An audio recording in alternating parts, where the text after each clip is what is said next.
I love Chicago as a city, and I really want to go back. Yeah. But yeah, I just didn't enjoy the marathon. You won a big ultra in Jordan. You are a madman. Rocks up to the desert thinking he's hot stuff, just passes out. So bait, and it got 500k views. So bait. That cookie thing was unbelievable. That was so good. I feel like I've just been depleted of calories because I couldn't eat for afterwards for ages. Anyway, welcome back. We're going. Hugo, welcome back to the show, brother.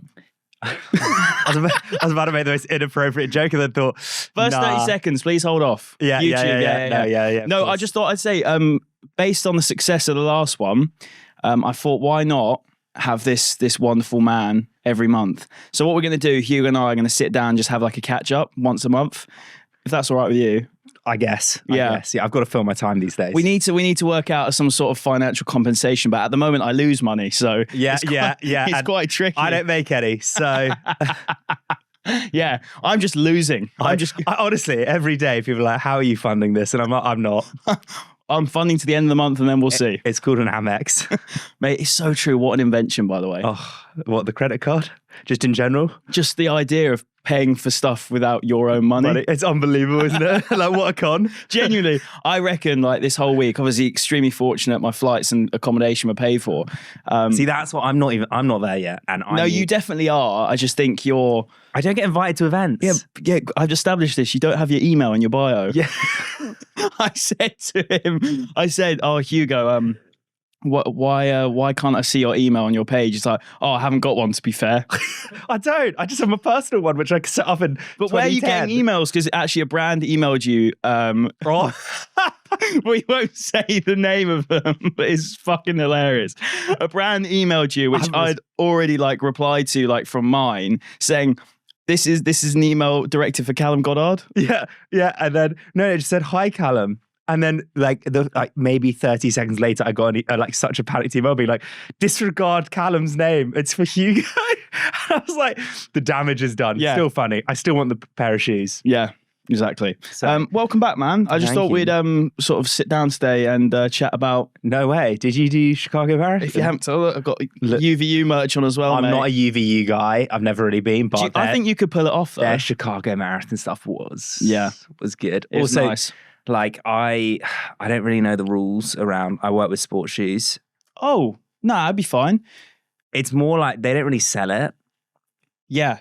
Surely anything that they sell and like, let's say Pro Direct sells is the issue? No, it's more like what is the issue? I don't really know. It's just like I can work with anyone if they're not a retailer. But it's more like if they don't sell it in there on their store. Does that mean then you can't wear any other clothing then, apart from stuff they sell? I don't know. I never asked the question. I usually ask them if like a brand specifically reaches out to me around clothing or anything like that. I just like email them. Because UVU are just like I would say they're just they're a brand. They're a brand rather than a seller. Yeah, exactly. So I should be able to, because their kit is... This is really nice. Although, all I will say is I bought the t-shirt and I think, I could be wrong, but the t-shirt was very thin. And I thought, and for the price that you pay for that t-shirt, it should be like a nicer quality. You're a man who likes the holy t-shirt. No, I don't like that holy t-shirt. It was the biggest waste of money It's not about God here. It's about you look like the moth tech. Yeah. Sorry, like it's the biggest load of bollocks ever. What is that meant to do? And before you comment saying there's your Satisfy brand deal gone, they were never going to work with me. Definitely never going to work with me either. So they are never going to work with me. I don't have enough tattoos, and I'm not from California. So and I'm not cool enough. My page is that's not an indirect at Max Jaloff, by the way. Also, like my page is not that vibe. Yeah, you know. But that NFL guy. Yeah, can you explain this? Because you messaged me this morning. I was really confused because your screenshot was a different comment to what you sent a screenshot of a guy who's a different guy. No, that's the same guy. No, what? You sent a screenshot from a guy called Stewie Walker. So shout out Stewie if you're listening. And then it was like him agreeing with you. Yeah. And then you sent a picture of an NFL guy who's called something completely different. Really? Yeah. I was quite drunk. It was this morning. I wasn't drunk. I was just hungover. Could have still been drunk. Oh, maybe it was because I commented on that guys, the NFL guys. Oh. I thought he had listened to the pod and be like, "That's mad." You were drunk, weren't Yeah, you? I did have quite a lot of wine last So night. this at guy a Tilda event. This guy doesn't even follow me or like listen to the pod. I don't. I just thought it was wild that an NFL player listened to our pod, but I don't think he does. That's a shame. I was excited. Right. Yeah. As in he commented on a clip that was from our pod. No, I commented on his page. Yeah. About something, about the influencer stuff, about gifting. Oh. Yeah. Because he made a post about it. Yeah. Got you. Yeah. Because he got places at, you know what, his take was really good. This NFL player, his name is... Because Runner follow him. Called, yeah. Isaac. Is it Isaac? Yeah. I don't know. Isaac Rochelle. Okay. 7-year NFL vet. Like, he's Mad. a good player. And he did basically, he was like, I'm an NFL player. I'm an athlete. Yeah. But like marathons, different gravy. He was like, people do not respect them enough. No. They're hard. But I think that's coming from an NFL player, which was cool. Yeah, that is really cool because obviously when you're at top of physical fitness and then you like I get so to speak get humbled by something, it's quite a cool thing to hear from another athlete. I know he was like a linebacker, I think. Like he's a big dude. He did like a 4 and a bit hour marathon. Yeah. And he was like, that's slow. Like and I think his point was, so it is kind of annoying seeing influencers get them because they just don't really like I don't think it is that though. I think there's an element because like every time, and I'm not just saying this because I respect them and I've always made that communication clear to my audience. I just think there is such a saturation now of like us content creators doing them that the people following therefore get desensitized to it. So I don't necessarily think it's the individual creator being desensitized to it and dumbing it down. I think it's more the fact that so many people see a wide variety that they kind of naturally are desensitized. Oh, it's really easy, and then I'll be able to do it. But yeah, man, Chicago Marathon. Tell us about how you got humbled. Yeah, bro. So I was going out for 3:15. But hey, look, a PB is a PB. Exactly. And when I crossed that line, I laughed. I said, I've shithoused this. Yeah. I've somehow got a 32-second PB on the worst of days. I walked. I had a beer. It was just an absolute. Like it was a day for it, mate. When did it? When was that moment where you're like, "Oh, I'm in trouble"? Oh, 10K.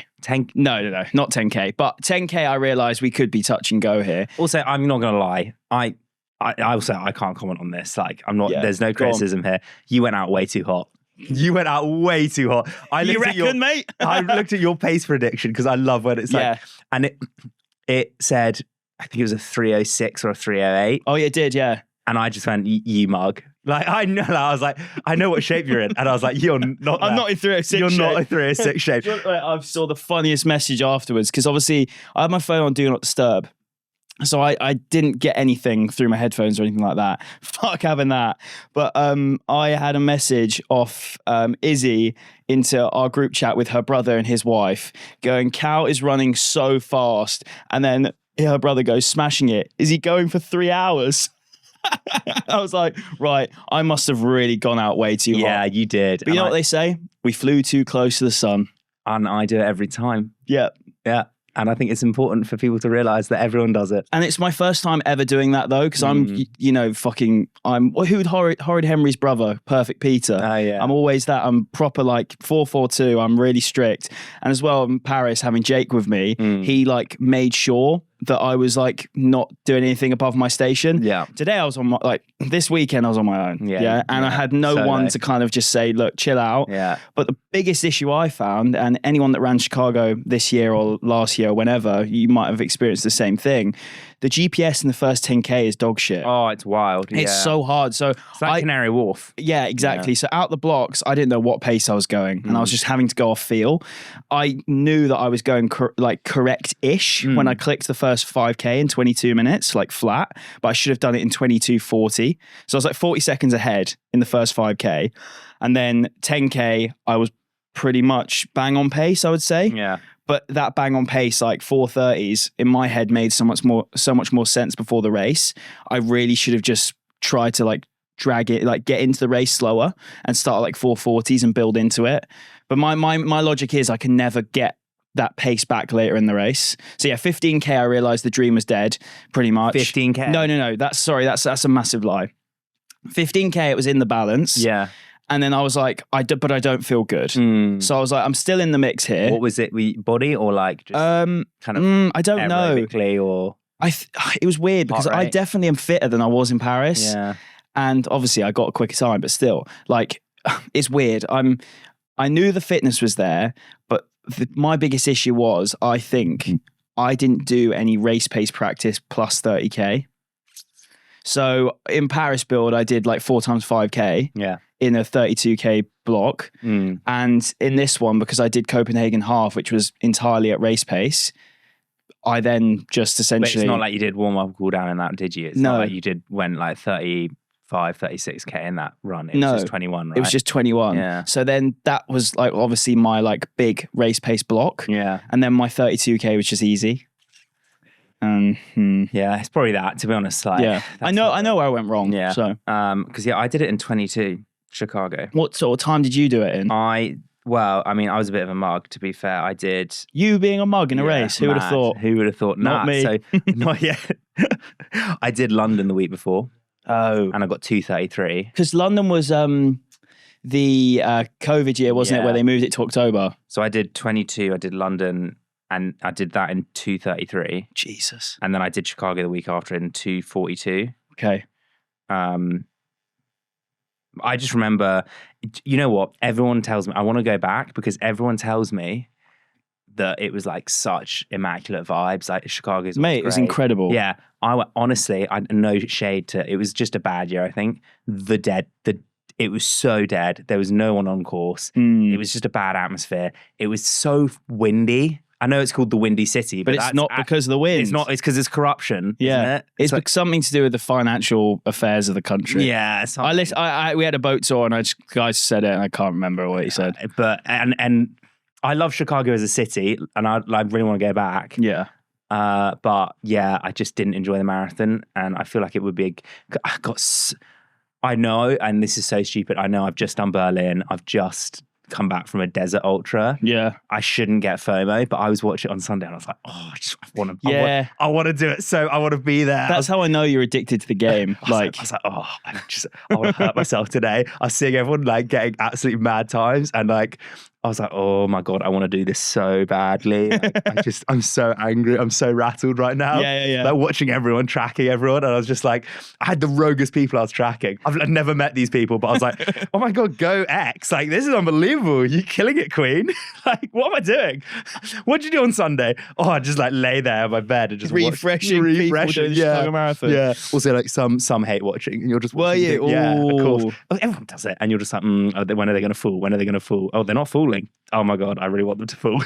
And the one you didn't want to fall fell. So hard. Yeah. I was sending you a message like halfway through being like, you're flying. And I was talking to Izzy being like, he's doing so well. And then she messaged me after that video. When I went like that. You're like, and she messaged me being like, he says he's fucked. And I was like, don't worry. He's got it. You know, everyone has a wobble. And I was like, where in the race are you? Like, when's he said this? And it was 30K. It was 28. Was it? Yeah. And I was like, rough. And I was like, Dizzy, I was like, oh no, don't worry. But it's you fine. knew. I knew. I was like, that's way too soon. 36, fine. You can say that at 36. You can't be saying that at 28. Mate, okay, so let me just quickly talk you through my splits real quick. So I was absolutely fine, like up until the 23K mark. And that's when I was holding 4:30. But the thing is as well, I got a 30K PB of 2 hours 15. So I averaged 4:31 for 30K. That's class. I know. But if only I'd spread it out a bit better, I could have probably like gone sub 320, I think. That's the issue. It's like, because you say like you averaged 3:30, but your first 5K was probably like... It was like 418, 421. Exactly. Yeah. That just burns you. Your heart rate spikes too high. Yeah. And then it's hard to like recover. So the first 23K was to the plan. Okay. And then 24K, we dropped to 442. And I think the 441 is then the quickest we get to for the remainder of the race until the final 800 meters where I ran like a 4-minute K. So what I've found is that I'll be running along. It'll get to, like, I had this at Berlin and London where I'll be running at a pace and being like, this is quite tough. I'm like, maybe I'm going a bit quick. Like, maybe I'll check my watch to like, because I don't check my watch at all. No. You just know your speed. Yeah, and I kind of get a feel and like I run to feel. And also with your paces, your impacts for the start of it to get the pace. Yeah, but like so then I was like, I think in Berlin I got to like 28 And I was like, oh, this is feeling tough. I'm sure this is like near race pace. And then I looked at my watch and it's like 10 seconds off. And I was like, oh, I'm in trouble here. Because the effort felt like I was running at what I should be running. And I was so far off. And that is when I know, like, oh, we're done. Yeah. That's when I'm like, game over, baby. It's going to be a long game, set and match. It's going to be a long journey. Yeah, I think the slowest kilometer I did was 5:58 at 40k. That's quite slow. Yeah. And considering my goal race pace was 4:30, that's a tough one to take. Yeah. But the thing is as well, so I just say, just to give you context of how hot I went out, I have no heart rate on when I'm racing. I've got my monitor on, so I know it's an accurate representation to look at after the race. My heart rate at kilometer 2 was 180. Yeah, that's... problem. Yeah, that's a tough. huge problem. For the first kilometer. I stayed in 180s until 9k. Yeah. That's obviously going to just... That just burns you. Yeah. Yeah, you just don't want to be that kind of... That's like LT1, 2 level. So then my heart rate was like high 170s for most of the race. I think I averaged 176. Yeah, that's a long old day, bro. But you know what? I learned so much from that race, and I learned so much about myself. And I think I put this in my Instagram caption last night. Like, for me, the fact that I had to settle with that time, which was a 30-second PB, and that time felt like a complete pipe dream in Paris in April. Like, it was a complete, like, me getting a 3:23 when I was going for sub 3:30 in April was just like, whoa, I did that. Yeah. Whereas on Sunday, I'm like, I'm not disappointed, but I'm like, I know that doesn't represent my progress. Yeah. But I also think it does, though, because I'm disappointed by that time. Do you know what I'm saying? Yeah. But I obviously commented after a couple of glasses of wine, got emotional. But like, but I like my point. I don't think I probably like. So it's hard to write in a comment. Yeah. But like some of my best achievements are not from PBs. Yeah. Like I had an amazing run to get a 2:19, but that felt easy.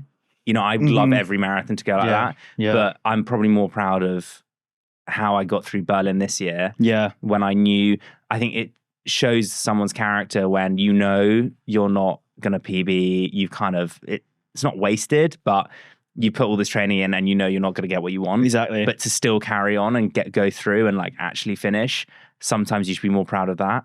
And you always hear this, but the 42.2k you ran on Sunday is a reflection of the day. Yeah. It's not a reflection of the whole training block. It's not a reflection of how fit you are. I do think though my performance to like basically crash out like that is a slight reflection of my training, because I did miss some key sessions. Yeah. And I did have some moments where I definitely wasn't as strong physically as I was before Paris. You had other priorities. Yeah. But like that's fair. Yeah. I just think this last 7 weeks, I came off the back of the half Ironman, gave myself like 2 weeks off, and then went back into like a 7.5, 8 week marathon block. It wasn't exactly like the best of builds. And I think that was always going to happen. I honestly don't. This is the first time I'm just like, I've always done a lot of events. Yeah. But not like at the moment, I'm just like back to back doing things, and I'm so, and I know it's pathetic. I have a great life. I get it. I understand my privilege. Yeah. But like the last week, I got back on Sunday, and then like Monday, Tuesday, I've just felt like dead. I'm so. You do need to be careful with burnout and stuff, because like you do burn out, and like obviously it's it's an incredible privilege, but you still can burn out. Yeah, so. I know. And like also, I know it's like I'm burning out doing fun things, but also you're still putting like a mad strain on your body. Yeah, I'm doing some heavy lifting. Yeah, and I'm literally. Yeah, it is wild. But no, the moment like I think it went in the race was, I was saying to myself all through the 20 to 30k mark, I was like, I'm in and amongst it. I'm not out of it, but I'm in and amongst it. Like, I don't feel good, and I don't think I've got another 22k in me, but I'm there. If I can get to 30k and I'm like, my time is calm, then great. But the problem is I got to 30k and my time was calm, but I wasn't calm. And I was like, there's absolutely no way I can hold this any longer. It was almost like that finish line was there. So it was like the 30k mark was the finish line. And I was like, right, I just basically needed to do 12K in an hour, which is so doable. Oh, no, but I do this the whole time as well. So I'll get to each checkpoint, usually every 5K. After 25K, I will look at my watch and be like, okay, so I've done a 25K in X amount of time. What's my PB? 2:19. Okay, how much time do I have now between 2:19 and like I have there's a range where I'm like it's respectable if I don't PB. So usually, I know, and that's so stupid to say, but it's usually between my PB and like plus 4 minutes. Like, and that gets smaller the quicker you get, I guess. And so I'd be like, okay, so I've got 10K left. I've got 32 minutes to get it, right? So I'm like, okay, this is tough, but I've got 36 minutes to play with maybe. And then I remember in Berlin, I was looking at my watch and I was like, the last 15 to 20K, I was like, today feels like a 2:22 day. I'll be really happy with that. When we're getting into the 23s, I'm not going to be so happy. 24, I'm not going to be pleasant this afternoon. And I got to maybe 500 meters to go. And the maths was like, I was doing some terrible arithmetic in my brain, but I knew I had like a minute and a half to get like 500 meters before I like tipped over to 23. And I just like, I was like, okay, I'm gonna bury myself here. And I proper sprinted and I finished the line. And I'm not like, I don't usually throw up. That is not me. Like I've had some stomach issues before, but I've never thrown up after a race properly. For the next like 30 minutes, I was like projectiling. I had absolutely killed myself. And like the color of it was like unimaginable. It was a lot of bile, I think. Oh. And this like German thrown out like a dog. Literally, and this like German family came up to me and like gave me water. The mum gave me a hug. She felt so bad for me, and I was like, "You don't want to go near me." That's a motherly instinct. Yeah, it was quite. That's unreal. I think I had a similar sort of thing, because like 5K to go, I was very much like, right. Let me say 10K to go. I was like, sub 3:20 would be great. Yeah. So I was like, 5 minutes has already gone off the thing. I was like, sub 3:20 would be great, but then I wasn't like. I didn't have the ability to kind of control myself to be like, right, if I want to get sub 3:20, I need to do X, Y, Z pace. I had no control over how fast I was going. It's just what you could give. And I said to myself at one point, I think it was about 3K to go. I was like, basically, one for a better word, told myself to stop being a little bitch. And I was just like, just run fast. Just try your race pace for once here. And I literally had this conversation. I was like, right, Callum. I said it out loud, bro. People must have thought I was mental. I said, just try your race pace. Just try it. And honestly, I tried it for about 400 meters. I was like, no, I can't do it. But I shit you not, those exact words left my mouth. And then I was like, right, okay, race pace isn't possible. Let's try like 5 something. I think I tried 5 on the nose, too fast, whatever, slow it down. And I was like, you know what, it's gone. I think my PB's even gone. Like, I might be getting slower than Paris here. So then in my head, I went to just sub 3:30. That is still like respectable. And then I was like, cool. And I see a woman handing out beers on the side. So I cut across the course going, I was like, beer? And she goes, yeah, beer. Gives you the beer. I neck the beer. I was like, you know what? I'm happy now because I've just like completely made the race in my head a bit of fun. You've come to terms with the fact that you might not have achieved. And exactly. That's what happened to me at London this year. Like I had put so much effort in. I'd gone to Kenya, done all this shit, and literally like such a loser. I had spent 3-4 months just like planning for this. But the thing is, you used all your annual leave, but now it doesn't matter because you are a full-time influencer, mate. Yeah, content creator. And I just remember like walking about 36 kilometers in, being like, okay, that it is what it is. I'm done. I had such a long time to just be like, I'm coming to terms with it. And I think sometimes you need a day. Yeah, like that. Yeah, absolutely. And I think it was like 500 meters after I'd had that beer, and I was like, I almost threw up a little bit, but I was all right. I got it down. But yeah, I was like to myself, actually, was trying to do the maths. I was like, PB's definitely still on. Yeah. And I was like, okay, cool. Try and like ramp myself up. And then I saw Maddie from Runner with like a K to go. And she starts saying, just full send it. Why wouldn't you? And I was like, easier for you to fucking say. Big shout out, Maddie. Yeah. Somebody's never done a marathon. Right there. Yeah. And then I was just literally like, no, in my head, I was like, no, you're right. And I see up ahead the 800 meter mark. I was like, cool. I then see one of the UVU guys, Peter John, he was really struggling, bless him. He said to me he had COVID in the build-up, so couldn't run for 4 weeks. So I think his race just slapped him in the face. And bless him, he was so nice. And we saw each other, went over the 800 meter mark. I then thought, fuck it.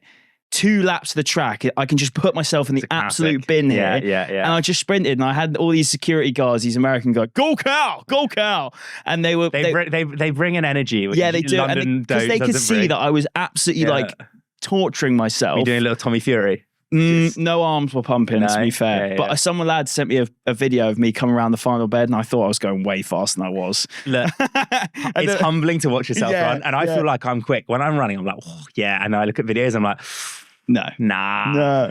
But I saw that finish line, I looked at my watch, and it just ticked over to 23. Yeah. So 3:23. And I was like, I've got 30 seconds to get from here to here.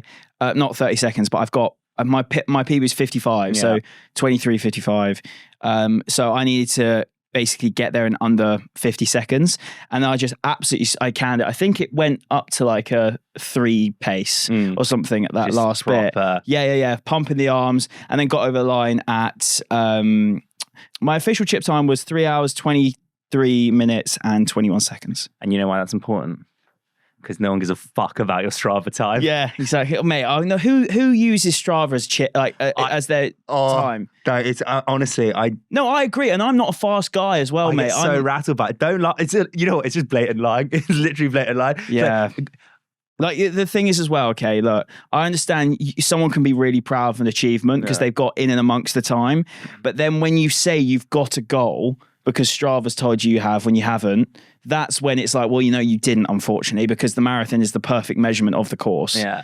I'm sorry. That the race line is 42.2 if you're not on it the whole time. And that's a privilege for me. I always get super close because I don't have that many people running around me. I didn't actually see a race line in Chicago. There was one, but I couldn't see it because there's so many people. That's the thing. And then also the GPS is all off. And so you're going to have a weird number anyway on Strava. It just use chip time. Yeah. They're literally officially recording it. It's like entering the London Marathon as a championship time and being like, oh, but my Strava told me I did a marathon at the pace you need. It's like, so what? So what? The race organised didn't think that. So it's like I did Brighton Marathon, the first ever marathon I did.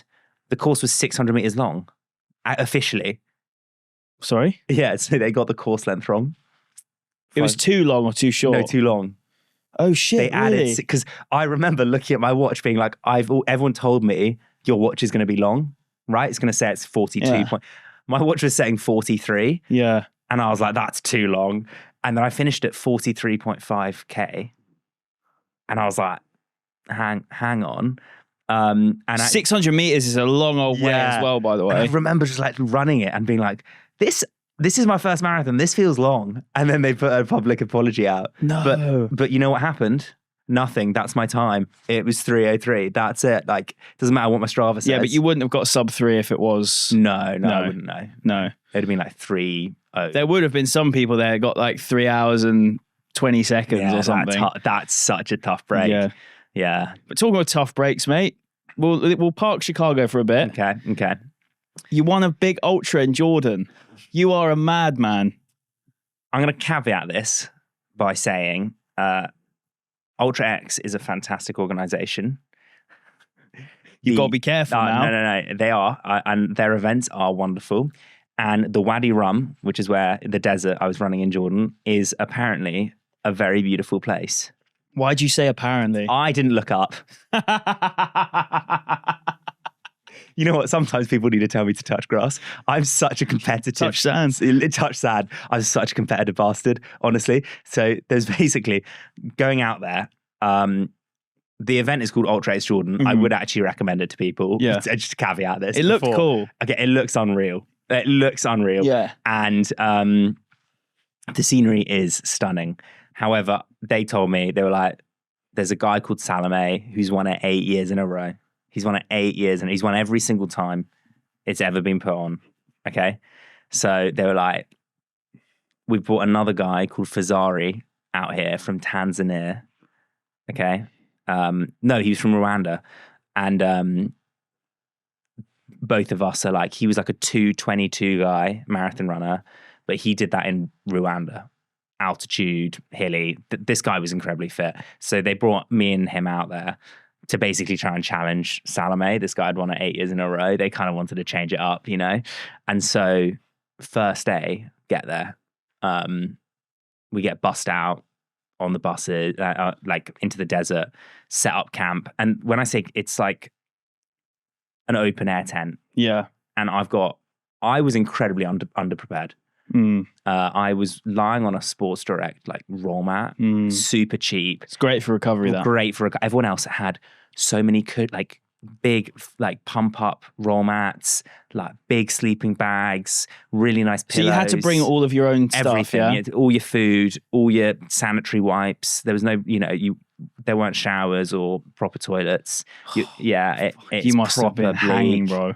And I've learned a valuable lesson. I like suffering, but I'm bougie as well. Like I like a nice bed. Yeah, you are bougie, to be fair. I don't want to sleep on a roll mat. And so the first night lying on it wasn't sand as well, where we were camped. Was it hard? It was very hard. Because you have to run on it. So I imagine. Oh, no. With running, we were running on sand. Really? It was like Junie. How do you run a sub 4 minute pace in the sand, mate? I put my head down, terrible sleep. Like we maybe got 3 hours, and to avoid the sun and the real heat, because also some people here, like it's a really accessible ultra. Like all the ultras they do it's all about inclusivity. Yeah. Some people walk it. Okay, so on the long day, it was 60 kilometers. Some people took longer that day than I did for the whole 220 kilometers. What? Yeah. Wait, so okay, right. I want to talk about your stats though. So yeah, go on. So we start out, first day, it's 40 kilometers, just nice 40 kilometers to start out with. And it was a complete false sense of like reality, because it was all downhill the first 20 kilometers and on quite compact sand. So I was like, oh, is this what it's going to be like? This is unbelievable. Like I could do some damage here. Fazari, again, also thinks this. We do our first half marathon, and it's a desert ultra in 120. Sorry? Yeah.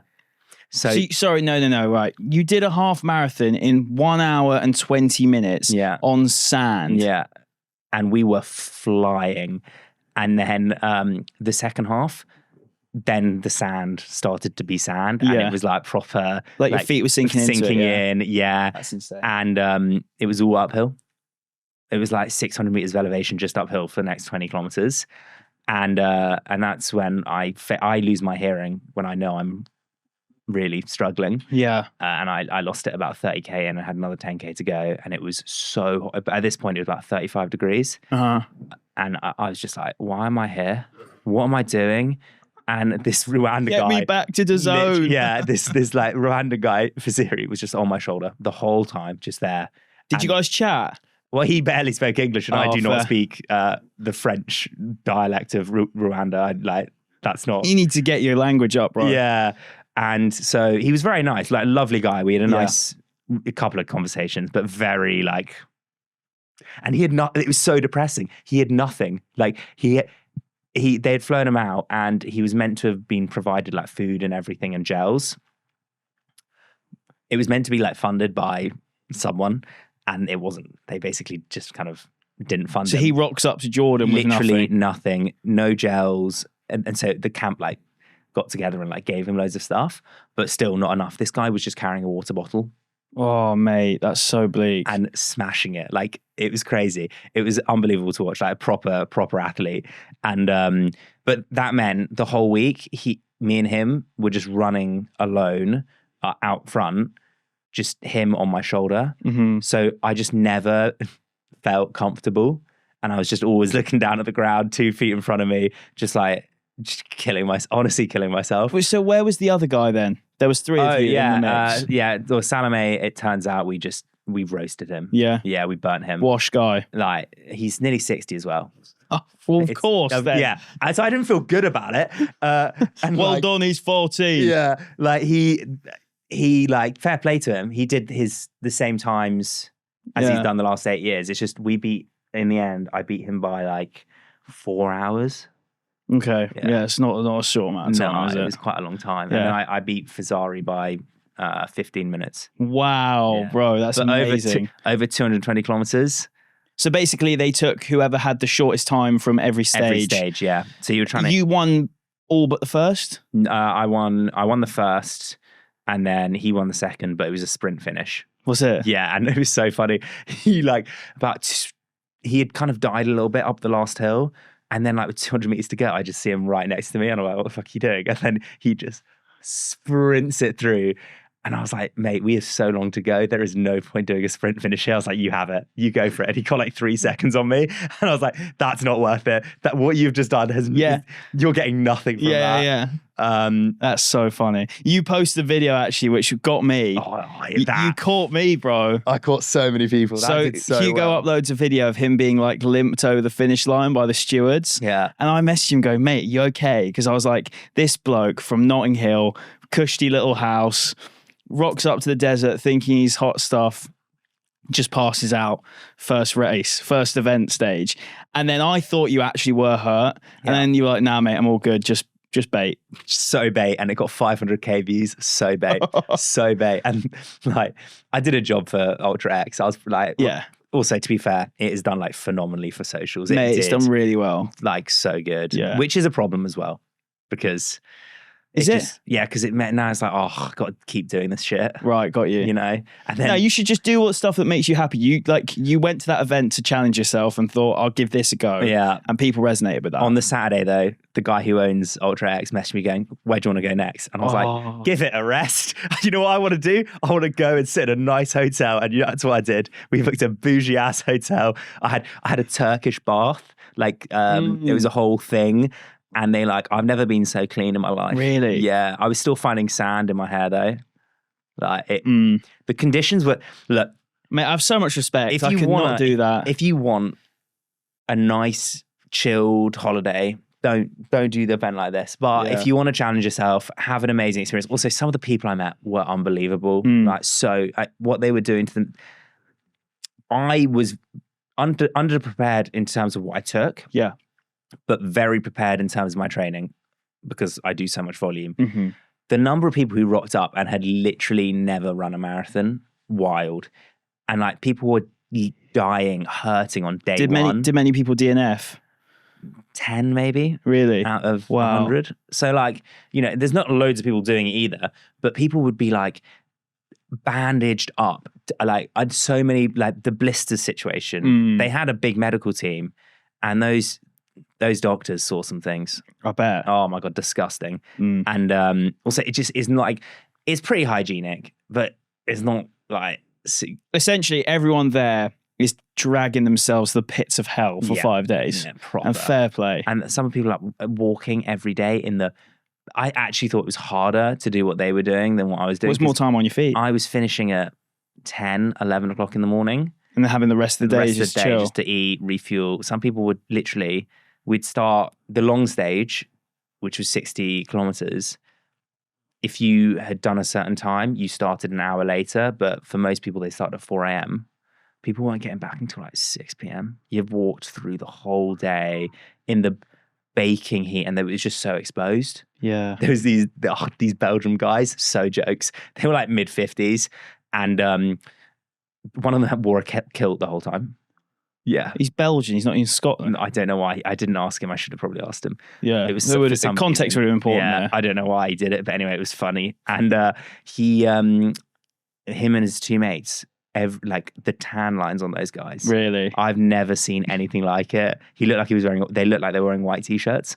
They'd take their shirts off each night and it would be literally like a different skin color. Oh, mate. Wild. That's so cool, man, that you did that. So over the whole kind of event, 5 days, you did it in what time? So I did 200. Koros put it all together, kind of did me dirty. It's 220 kilometers, let's just say that. It was a bit shorter, but I did it in 16 hours, 19 minutes. Okay. So 220 kilometers in 16 hours, 19 minutes, which is an average pace of... You got that? Which is an average pace of 432s per kilometer.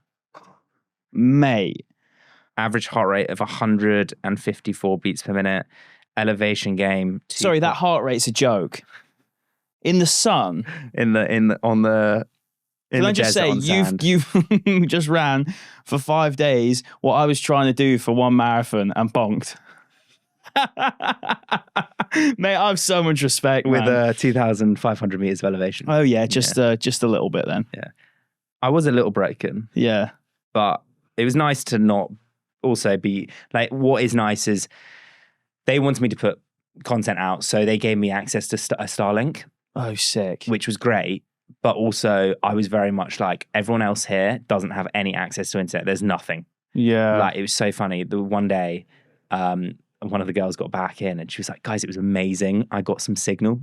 So all these messages came in when she was like 35 kilometers in, being like, keep going. And like, that's really sweet. But everyone else had no access to internet. So I thought, and I know some people go out and do these things to avoid, like, it's good to get offline. So you didn't want to just be sat there on your phone with like, messages and stuff. So I basically told my family, I don't have access to internet. They're posting for me. Oh, so I told everyone that I was like, they're posting for me. You didn't tell me that. You just didn't say anything. I just ignored everyone. But it was nice. No, I mean, I was messaging you and you were replying, so I just didn't even think about the signal thing. So I'd like get signal for like an hour a day maybe. Yeah. And then just post my stuff, reply to a couple of messages. Yeah. If you actually, people who are like, are you actually okay? Yeah. People who actually give a shit. Yeah. And then just like log off. And it was actually, because I spend way too much time on my phone. Yeah, we all do. Yeah. And it was nice. There was so much free time. So you got to know people really well. Did you do any soul searching? Nah. No, not one bit. No, you've not found anything else I've new not about found yourself? anything. Yeah. No, nothing. No. Niche. Okay. Yeah. All right. Just keep throwing the kitchen sink at it and run more, mate. Just know I can hurt myself. Yeah. Just a little bit. Every time I do these things, I just know I can hurt myself well. And it's giving me a collection. It's giving me more evidence. Yeah. That every time I do something, and I'm so competitive, every time I'm racing someone, I know I probably will be, unless they're just like way better than me. Yeah. I probably will be able to outdo them because I'm. No, your mindset is insane. Talking of mindset, I just want to discuss what's next. So obviously, I know what you've got coming up in December, but I'm trying to think what marathon I want to do next to try and set my PB, and I want to kind of hear your opinion as to where you think I should race next. For me, I think there's different races for different types of challenges. Yeah. Depends what you want to do. If it's like a personal best, just like that's your whole aim, you want to do a 3:15, a 3, whatever it is, you got to be tactical the way you do it. I think there's a couple. So I've done 18 now. And like, I think I've done maybe 12, 13 in different locations. Obviously, if you want to do it fast, you go to Chicago, Berlin, or Valencia. Yeah, are the 3 big ones. Yeah, for flat. Unless you can time qualify, obviously Chicago but this is if general population. Chicago, Berlin, hard to get into. Yeah, like really hard. Valencia is easier, but it costs a fortune. Yeah, it's 180 quid for a resale. I almost entered it last year for this year. Yeah, you can get a resale super easily though. It's actually such a good system. I don't know why more races don't do it. You basically have a resale platform and you can change your bid name and everything. But also it's like going to Valencia and doing it. It's very intense because no one is there to fuck around. No, people take it way too seriously. Valencia Marathon is the PB course. It's just crazy. And actually I found Berlin way more chilled. Valencia, you go there and like no one is having fun. It's just like PB. So I don't know if it's the best environment. I also don't know if I want to wait until next December, to be honest. So a couple of ones that I love, I'm obsessed with, Copenhagen. Yeah. I would say that's one of the top on my list. It's honestly, I love the city. The course is flat. Everyone's super chilled. The organization's great and it's a lot smaller. Yeah. You don't have to wait around for 8, like when you do like a London Marathon or a big major, you're there at 2 a.m. Yeah. You know, and whereas I got into my I got up at 4 a.m. and I was at the starting area for like 5:45. It's crazy. Yeah, like that's so if you want to do something a bit more chilled, if you want a nice trip away, not to PB, well, you might PB, but it's not necessarily what you go there for. Go do Florence Marathon. Florence is the maddest marathon. It is stunning because you get to go and see you run like over Ponte Vecchio Bridge, all around the most amazing scenic places and like no tourists. no tourists. It's yeah, but the I only kind time. of, I'm like, for me, like if I'm doing a marathon, I want it to, I want to be able to get something from crowds when I need it. Like in Chicago at the end, like the crowds all the way were amazing. Like going through the sort of like frat villages, I guess you could call them. Honestly, it was 18K in. No, it wasn't even 18K. I saw my family for the second time just after 15K. And this was before I saw my family. By the way, my American family came out to watch me, which is sick. So my aunt, uncle, and one of my cousins live in New York, and the other one lives in Chicago. Oh. So all 4 of them watched with Izzy, and it was sick. That's class. Yeah, so it was really nice spending time with them. But so I was going through a frat village, like just near Lakeview, if you know the area. And I see this guy wearing split shorts. Like he looked a serious runner, skinny, like looked rapid, being held in the air by all these frat people downing a keg. That's such a vibe. At like 14K. The Americans like do bring out like the ones I've done in America. So unbelievable. I think Barcelona would be a good one as well. Yeah, Barcelona. Very flat, good atmosphere. I want to try and do Barcelona half this year. Yeah, it's I PB'd there. It's rapid. And then if you want like, thing is, my best achievements at New York. I didn't PB there, but it's a hard course. But like the atmosphere is crazy. Yeah, it's a really good run. No, it's definitely on the agenda. And then also, I wouldn't, if you want a PB, I don't rate London. No, I don't meet many people who have. London's got that mystique about it, hasn't it? It's like it's not a hilly course by any means, but no one really ever has like the race of their life there. Yeah, unless you're Cole, obviously. Oh yeah, that was the guy who was on crack. That was actually the mad. He ran past me, and I was like, oh, that guy isn't shit. Bye, Cole. Yeah, I was like, bye. I'm walking. So yeah, there's like, to be honest, unless you're going to, there's a few courses where I'd be like, you're not probably going to PB. Yeah. But most places now, it's class. The setups are great. Like people, the whole organization of the PB for me, the course isn't for me about whether it's a PB course. I think it's more for me now at the level I'm at is getting myself to a place where I feel confident going into any race. Right. So now, okay, let's say I have the winter and have a good spring marathon block. I probably would say I was at the ability on Sunday, if I'd paced it correctly, of like a 318, 319. If I was to work hard over winter, do you think sub 3 would be possible in spring? Honestly, I want your honest thoughts here. It depends on what you want. Hypothetically, I'm upping my mileage from peak weeks of close to 70 to close to 90. Yeah. I stay injury free. I fuel well. I don't have any issues with, my body. I managed to drop a little bit of weight over the winter months to kind of get myself to I'm 86 kilos. I'm quite heavy. Yeah. So I want to drop to maybe like 82, that sort of weight. Yeah. Do you think it's possible if the chips align? For sure. Okay. Honestly, if you look at someone also like, it's a different physique, obviously, but like James Warnock. Yeah. He's a bigger guy, a lot of muscle mass. James was telling me that for the first time in his adult life, he's dipped below 80 kilos, sacked off the gym stuff. Yeah. And then he obviously got 249. 249. So, and there's so many examples now. Yeah. It's just a dedication. Like, he put in loads of work for it. And like, he smashed it out of the park. Like, he was one of those guys. He had an amazing race. Yeah. And also it's like, you just need a day. You just need a day. And sometimes it's not like, that's the thing. Like Berlin, I thought it was going to be my day because I'd trained really well for it, was feeling like fit, just really hot. So that's it, and you might get one of those days. And that's why you shouldn't say it as a reflection of your training, because sometimes it's just not your day. So I always say like, yeah, it's possible, but also I've made too many races my life, and like when I haven't hit them, I've been like heartbroken. This might sound really dumb as well. It might not to a lot of people actually.